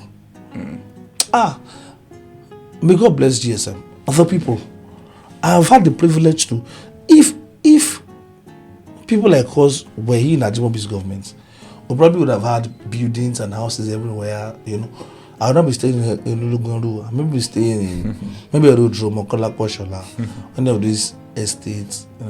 That are. The truth of the matter is that the focus of our government is the people. To the detriment of core politicians. And come to think about it, our politicians don't enjoy the roads too. Our kids don't enjoy the schools too. Our politicians don't have people that are working in secretariats and they're collecting good salary. Those who have pensioners, Mr. Politicians, I do not always enjoy the government. So if you look at it, what we have done in your state over the years, and in almost 7 years, is that we have showed the people that it is possible to be humane. It's possible to speak to people kindly. Yesterday in Bodija, when the governor was talking, you know, one thing you can't take from Seyi Makinde is that people love you, and he loves the people, right? Not a circular road protest. He drove himself. Me, I was there. Drove himself to the midst of the protesters and said, "This is me. Let's talk about it." Yesterday in Bodija, the governor stood. A security stood around him, and people swarmed up to him. You saw him in the midst of the people. You know, he was not saying he wants something authority. He's not. No. We have the people. Let's communicate. And when he's done, he trekked from that place. It's not a political campaign, no. Just wanted to show local government chairman something. Trekked from that place to analyze what can we do with this place for other people. So you have the governor we are the only people in your state, in Nigeria, that knows what our governor is doing for us. If somebody asks you and say, agribusiness, for that, you've been in this state since 2009, right? 2005. Baba, tell me, sir. I can bet it that you cannot remember the commissioner for agri. You cannot remember one policy for agri that Governor Jimobi did. But after this administration, you talk about Esada, you talk about Buteba Konde, you talk about Laswalale, you talk about agribusiness, you talk about Fashola farm settlement. Before now, agriculture was just there, but now it's a big deal, right? Before now, youth transport was just there. Now it's a big deal. You're talking about things that you can see. But look at PTS. Look at the amazing things Diko is doing. See Prince Falano, youth agency. See the amazing things he's doing. See Kamon Lagelu, see she only fighting about the north. You get it? And you're like, but we've been in these states now. Why didn't you have all of these beautiful things? Why didn't you have it this good? And beyond that, when GSM boys show up anywhere, we turn up well. When we turn up well. Because you understand that, we understand, and don't forget that we're also social. Because in the do what for you. I still have 3 things I want to touch Oh, before I allow you go. Number 1 of the 3 things remaining is that the fact that you are a young person in government, and Seyi Makinde has done his bit when it comes to involving young people in governance. But a lot of people seem not very, very satisfied with the performance of many young people. Like, I don't want to mention names. please do. Because I'll tell you what the person has done. Okay. Let me start with the Ministry of Youth and Sport. Okay. Seun Fakorede was there earlier. That was the first. Did he do well? First time. I wouldn't say, as a creative in the industry, in the city or in the state, I won't say he has done well. For me, I don't think he has a. For sports, did he do well? For sports, yes. For youth, he didn't do well. You know, there is a very close what's it called now? Close contact between youth and entertainment and the creative industry. It has one of the downsides of this administration has been the neglect of the creative industry. When I did not say, I said neglect, an outright neglect of the creative industry. And the youth and sports, Seun Fakorede gave a glimmer of what's it called now? Of hope. When I say that is that when you have some events from the entertainment, the creative sector, at least he's there. Maybe they did not support, but at least his presence is something for whoever is organizing, and that goes to an extent. It goes a long way to an extent. But the what's it called? The present commissioner, she's largely unseen. Really? Yes, I think so. She's largely unseen. I'm not talking now. When I'm talking now, I'm not talking based on my own personal reason, because I see what people are saying on the streets. Yes, because I attended Seun Fakorede, for example, never attended. I have an annual event, Primus Media Conference and Award. Seun Fakorede never attended when he was there, but this present commissioner attended mine once. So that this is not me projecting my own what's it called now? My own. It is not a feedback from me. It's from what I've had on the street. So now I'm saying, if I'm to base it on my own personal experience, I will rate her higher. But what's on the street is that they rate Seun Fakorede higher than her, and we believe that in governance it should be an upward what's it called now, projection. We should be getting better, not that it is coming down. That is for that. Okay, so let me speak about that. Okay. One of the things I've seen that bothers me so much is that we want to determine the effectiveness of an appointee based on our understanding without asking the appointer. The metrics or the opinion or the measurement of an appointee is completely determined by the person that appointed the person. Let me explain to you. And I'm sure that in this particular administration, this Tinubu administration, who do you think has more influence? Seyi Tinubu or Gbajabiamila Amila? Seyi, of course. I would say Seyi. Okay, beautiful. Let's look at Jonathan. I'm sure that you cannot mention Jonathan's chief of staff. You've forgotten his name. I can't remember. But I'm sure that you remember Bakari. Of course. Abi? Okay. Bakari of Buhari, yes, definitely. Right? Okay. And I'm sure that if I ask you and say that you probably have forgotten Ajimobi's chief of staff when he was going in his final year. But I'm sure you remember to Arulogun, our boss. Of course, Arulogun is difficult. Arulogun is difficult to forget. What I'm going to is that it depends on every government has its own style. Ashwaju chooses to work with his son, give influence and access to him, right? Yeah, which is not bad. Seyi Makinde, you think it's not bad? I don't think it's bad. Okay. If you ever abuse anything important, you will not build anything important and hand it over to a stranger. But then this is governance. This is our thing. You shouldn't be a family thing. You will not build anything important and hand it over to a stranger. No. Okay. Me, Michael Ogunsina, once I'm at some point, I'll start bringing my children into what I'm doing. Like Wike is doing. It's not bad, though. Believe me. If you know what if you know what it means to you put your sweat, your blood, your strength into something and build something important.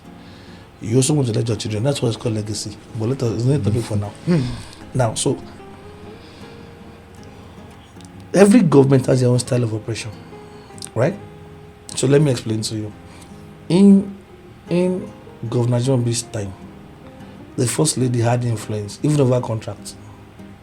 What mean interest? Then, but this administration, you don't have such situation. Do you get it? You don't have it. So you cannot actually say that Wasla didn't do well. I think that both of them, both Wasalat and Shofakorede, they have done very well. Why it looks like you've not been seeing commissioner around is because she just had a baby out of the country. And in case you don't know. You don't know. I don't know. It's not a matter of public knowledge. And currently she has to, and which is allowed not over Oyo State, there has to be maternity leave. Right? So she's currently attending to her child. But that has not stopped activities in the office. Activities are ongoing. I know that the ministry is actually ongoing. NFF was in town recently and she sends a representative on behalf of the state. And don't forget that she's working closely with the commission, with the Agency for Development, which of course has been interfacing with the entertainment and creative industry seriously. I know that on February 8th, there was a meeting with the creative industry, youth stakeholders, and the governor at the Lawyer Park. So I know that KJ Sheiks, Zillow, people that you know, they are the ones that are actually front in that particular area. So you cannot say that engagement has been there. It might not be the way you want, but of course, engagement has been there. Honestly, sincerely, Shofakorede is very good. While Fako, everybody has their own style. You know, people have told me that the youth leader after me is largely unseen. But I tell you that Lekon Bello, that's his name, is very, very hardworking and performing.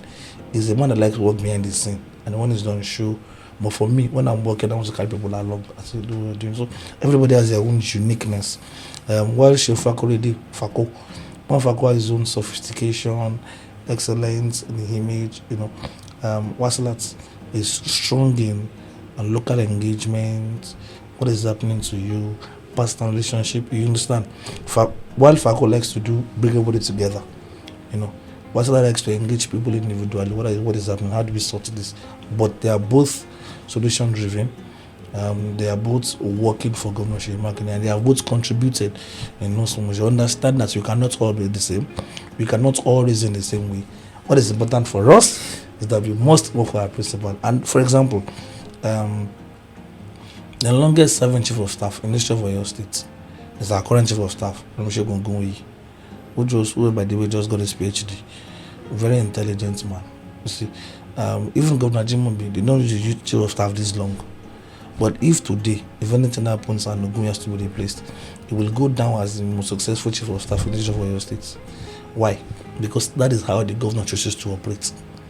Do you get it? During Naroja's time, we had SSG. SSG then was Rafadin Ali. He was the most influential. Every government has their uniqueness. Everybody has a way they want to operate.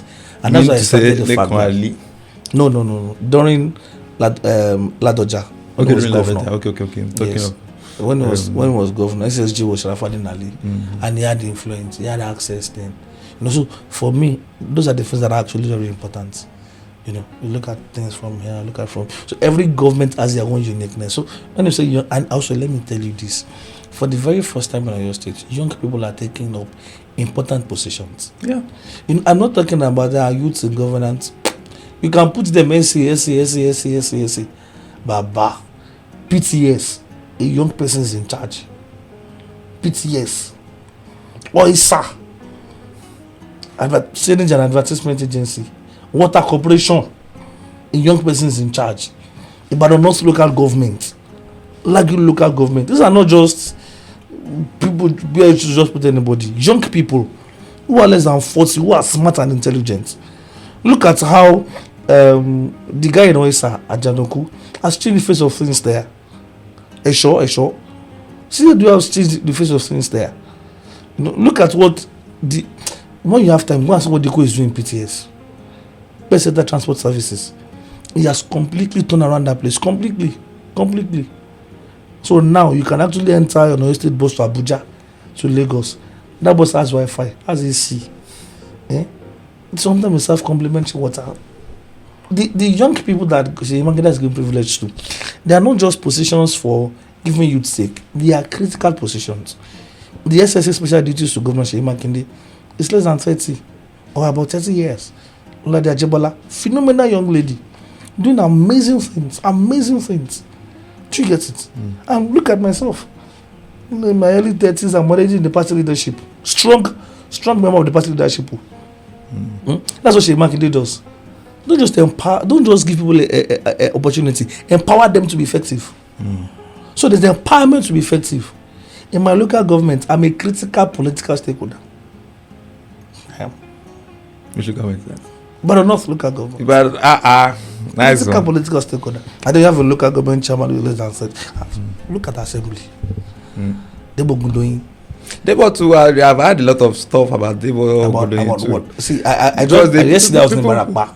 People believe that, like I said, I'm talking for the creative industry now. Yes. Because the speaker used to be a major player in the creative industry. Yes. But ever since his ascension into office or his enthronement as the speaker, he has largely been unseen and he has not in any way associated with the creative industry. That is not true. In fact, there is nothing we have done in this state since 2019 that has to do with youth and creative that Debo Gundoyin was not in the forefront. But then, like I said, Oyo State creative feel left out. Oyo at 50, we had a concert headlined by Small Doctor and who again? I can't remember. There's another one on a Saturday that was headlined by Sandboy and Oyo State Creative. Yes. That was headlined by people that planned it with Zillow, Shakes, Kitty Shakes. The people that planned it on Saturday. Do you understand it? Like Thai currency. Do you get it? And then we have our own Ibadan-based influencers. A lot of them Muslim, and they play a critical role there. You know, so some of these things too. I saw a video of one of the popular vendors begging the governor to please carry Oyo State vendors along. So understand that when you are doing events, it's not Seyi Makinde that will call vendors. There are events planners, right? And some of these times, the governor will ask you, which vendor did you give this one to? Do you get it? What is important is that do the events well. And when the person raised when they raised the agitation, immediately it was addressed and she was brought on board. The challenge we have with creatives in Ibadan is that we also don't know how to package ourselves for visibility. There is packaging, no? There is packaging for visibility. I wish I can bring them to one place and talk about this. We will. I'll talk about that. Let me tell you something about what is called packaging for visibility. When you get to read John chapter 7 verse 4. It's biblical. John 7:4. Okay. Now, before I allow you go, two more things. Second to the last. You were one of our speakers at our last conference. Yes. And you have a lot to say about the Oyo State media. And a lot of it did not sit well with many of my colleagues because it was as if it was more like an attack to them. Because like, how can you say we don't do this? So those things you said that day, I want us to repeat it there. You are a friend of the media. That is one thing that nobody can rule out. You are in almost all the media houses in Ibadan. You attend. So what are your observations? So where do you think are the places? So I think that Oyo State media needs to do better. Okay. If opposition is lazy, they should not be lazy. Right? And I think what I said was simple. Let's go beyond the surface. The hope of the democracy must be about engagement. Must be. An engagement that will be effective has to be thorough. Do you understand it? For example, I think that some media houses should have started the build up to 2027 elections and say, Seyi Makinde government has about 15 months left. Right? They did well in this area. If the next government is coming, set agenda for the people. So people understand where to fit in. Do you get it? If anything, the media houses in the Ibadan, they are currently talking about who will APC pick, who will PDP pick. I'm saying those are surface conversations. Let's go beyond those things. Let's ask important questions like, what are the things the next governor should focus on? For example, is it possible that we're the first female governor? Is it possible that the governorship will leave Okiogun? will leave Oyo, leave Ibadan to other zones of the state. You know, those are the kind of conversations that are deep. So I'm saying that beyond the usual come and do, and you know that I'm a political analyst with the station, right? And I've realized that people at home, they want something critical. They want deep reasoning. Do you understand it? We share boundaries with Kwara, that is currently at the mercy of bandits and kidnappers and security issues, right? Conversations on the media now should be about what exactly is the government doing to ensure that these marauders don't enter our own state. And I mean very real deep conversations. When we come and say that Seyi Makinde has done 700 kilometers, you need to ask us to mention the road. Do you understand it? Because you look at it and say, okay, so anyways, what I'm going is that my media friends, I'm begging us, let us go beyond the surface. This is a political, educational, and administrative capital of Nigerian politics, of Nigeria. Right? This is the seat of many firsts. We cannot afford to be mediocre in our engagements. No, we cannot. We have to ensure that our engagements are thorough. And I mean it too. People who do call themselves investigative journalists in this state, I laugh. I'm saying no. Investigation too must have an end. Abi? You cannot just do something. You had information from 1, 2, 3 persons. You put it on your YouTube for engagement and YouTube money, and that was all. Okay, after that particular thing, what has happened to it? I don't mention anybody's anymore. I know friends that they said they want to do interview, there's something, and ask them in 3 months and say, how far is this particular story? And I couldn't continue. And I'm saying, so what's the essence? Why did you start? In this part of the state, of this country, we like too much of sensationalism. We like trending news, breaking news. As they hot. You know. So beyond those things, I'm saying, and they are very good. Very good. It helps your platform to grow. But I'm saying beyond sensationalism, do the hard work. One of our brothers is online. Brought in a demo. He will say, do the heavy lifting. Do the heavy lifting. Not just do the heavy lifting. See if I show you see Tony Premium times a year. Do the heavy lifting. Go do it the unusual way. Ask the hard questions. Do you get it? Yeah. Don't make politicians sleep well. And then be saying, those days, even if we are Edmund Obilo's enemy, you listen to him. Even if you are his enemy, you listen to him. Many radio stations, many filling stations, they will tune their radios to voices. Islamic scholars, pastors, on Saturday they will cancel events because they want to listen to voices. It shows people still want. Shall I funny? No, we can still do one more. Okay. Just last question. Hello, sir. More radio than sir. I'm going by that. More radio than sir. I'm sorry, sir. More radio than sir. Radio. More radio. Mutimbo, sir. Mutirando, sir. Yeah. So finally, this interview will not be complete because while I was introducing you, I said something about advocacy. Yeah. You have a platform for boys. Why boys? Okay, so the thing is that, so as much as we are interested, parents, as much as we're interested in living better world for our children, what are we doing to live better children for the world? Come again. As much as we are working very hard to live better world for our children, what are we doing to live better children for the world? We cannot be raising good girls or bad boys. I was born in Sabo. I went to St. Gabriel Secondary School and St. Bridges, so which means many of my friends are from the interior part of Ibadan. These days when I go around and look at them, I shake my head and say no. See, fatherhood is mentorship. If you are privileged to have a son or to be a son, you know it's mentorship, you know it's hard work. You know you're a model, you're a standard. Men are leaders. I'm not a chauvinist too. I'm not a misogynist. I'm trying to say that the order of life, the way God has God has made men the head, right? And what is important is that headship must not be lost. And I realized that it is easier to correct children than to repair adults. Especially in a generation where it looks like this desire for Indian hemp, Igbo, drugs, kolo, Yahoo. Success has to be defined. It has to be redefined urgently.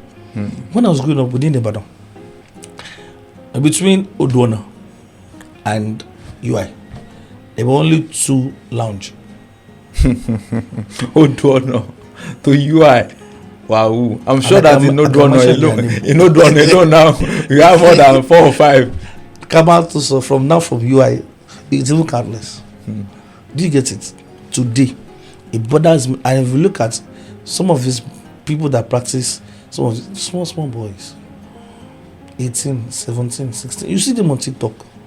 And for me, that's where desire is. Where I started from with you, in 10 years, many of these boys will not understand hard work. In 10 years, if you have somebody who is in school now, ask them to go and study psychology, clinical psychology, or psychiatric. There will be a lot of food for them to eat. Because the kind of people you are raising, the kind of young people you are raising now, and the kind of insolence, the kind of insubordination, the kind of indiscipline that has permeated them, it's alarming. And we cannot continue to do that. And that's why I'm doing what I'm doing with Cleansons. Packaged under the Gen Z. Gen Z. The idea of Gen Z is nonsense. God created male and female. Life is in season and time. Do you understand? I don't want to correct them. That's not my intention. I just want to ensure that we raise proper boys. Raise proper boys that can give leadership. The reason I turned out well was because very early, even though I had tendency to become something else, because of where I grew up, I could have become anything. But thank God for number one. And it's for me, it's one of the things that bothers me so much. When I look at how much the kind of, when I was growing up, I have my immediate sibling I'm the firstborn. My immediate sibling is a female, right? So at very early age, I knew how to make money. I knew how to work. I was following my father to his workplace at a very early age. So I understand, and then my sister was very domesticated. If she sweeps and she is not clean, my mother was saying, "Then loli oko, badada," And then if she cooks and she's not, my mother was. So I'm saying that, and for me, those things were not really. Those parents were more deliberate about ensuring that their female child get domesticated than what the boy child. And it's nonsense. You do need to have penis for you to know how to make money. You do need to have vagina to know how to sleep well, or to sweep well, or to clean the house, or to cook. Do you understand? Some of the balances. And if you look at what we are trying to do, it's called the last concept: leadership skills, academic excellence, sexual discipline. Because again, the issue of sexual discipline among teenagers, it is a fundamental problem.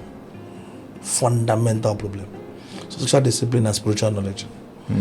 If you're able to get this last, if they're able to understand it. Let me tell you, recently I went to a particular school in University of Ilorin last year. And somebody walked up to me and said, "Bro Mike, I know you." I said, I don't know you. He said, "I came to our school for Webs College." The school is at along Galileo Road. He came to our school for Webs College and spoke to us about clinical leadership. And that day I told myself that I would be a leader. Today, I'm in developmental, maybe treasurer or something. I said, I'm proud of you. So for me, that's the joy. The joy is that in 5 years, in 10 years, we can go to these schools there, that we can have medical doctors that will say that they changed because they listened to us. They became good boys because they listened to us. And that the fact that as people who grew up in volatile and poor communities like myself, our introduction must not determine our conclusion. Our background must not put our back to the ground. For me, that's the ginger. Wow. Well done with that one, because that's a very strategic one. It's really coming from someone like you and that leadership thing. Because trust me, like you said, this particular generation, You feel pity for them, right? So much, and then there are a lot of excuses for them, even from people in our own generation. So let me they tell you, they make excuses. They are Gen Zs. The world has changed. Is the digital age? All those things are just. I remember that one time when my father would listen to this. They played Obesere in my house. Ah God, Muje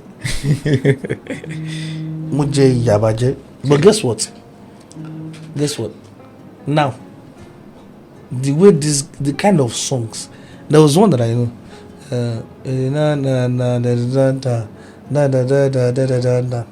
If you know, how you go, get that. and look at small boys, 5 years, 6 years, 7 years. They already understand the fact that they want wig and handbag. You have to. Fundamental problem. And they sing these songs, they blast it to their ears on the streets, in their class. And I'm saying, what's the censor board doing? So we said, let us leave them. Let's see what we can do in our corner. To see how we can save. Someone said you cannot stop birds from flying, but you can prevent one from perching on your head. So I think that's what one has to do now, because it's a crazy world out there. It is. Thank you so much, bro Mike, for coming on Random. This is a master class. In fact, as we're talking about different punchlines, just the drop of my head, say, it's a punchline. Now punchline don't confuse me. I have to go and listen again and again. Thank you so much. Thank you so much for doing everything that you do. You may not know it. A lot of people are watching, and trust me, you are inspiring a lot. Even older people, you are inspiring a lot, and of course making us believe that this is actually possible, because so many things we believe are not possible now. How can you be a child of God and be in politics? But then, sincerely speaking, you have been able to prove with that these things are not cast in stones. It depends on how you understand this thing. Thank you so much. Thank you so much once again for coming on Random. Thank you for always stopping by for Primus. We appreciate you. Thank you. God bless you. And by the time we see Bro Mike for 2027 or 2030, 2031, whatever it is, we wish you all the best. Thank you very much. Thank you so much. We sincerely appreciate it. Thank you for being a part of Random today. Don't forget to subscribe in case you've not. And please watch out for something that is coming. I believe it has come already. Yes, you must have seen it on our platform. These are the issues. These are the issues where we sit down to trash a lot of things affecting a lot of people and a lot of industries. Thank you. My name is Afuda Samuel, and thank you for listening. Bye for now.